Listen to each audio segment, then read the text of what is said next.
Hi guys! I think this is the second time na nag-snowfall dito sa Niederville, Austria. Ayan. Pero ito yung first time na nakita ko siya sa daylight. Kasi gabi nung nakaraan ayan, nakakapal ng nasa kotse. Ayan. Hello snow, let it snow, let it snow, let it snow. Ayan. Yahoo! Samahan niya ko. Magkakasunod ako ito kanina. Let's go! Ganda na!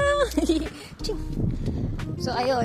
Ang saya kasi snow na naman. Pero, syempre, mamaya in the long run, mahirap kasi makapal na yan. So, ngayon, okay lang kasi ano pa siya hindi pa siya ganun kakapal. Nagsisimula pa lang kasi.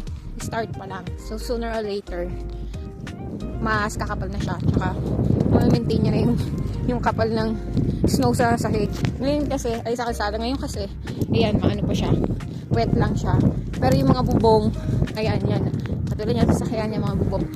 Kumakapal na yan siya, yung mga puno. Pero, sa ngayon, onti pa lang. Ganyan.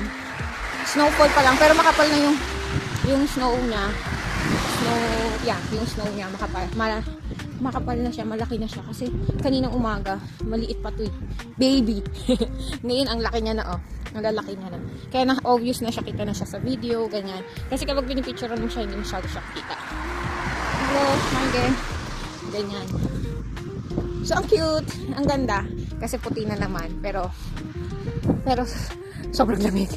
Alam mo yun, kanina nalalamig yung pa ako kasi hindi ko binuksan yung mini heater ko. Pero nakabukas yung main heater ko.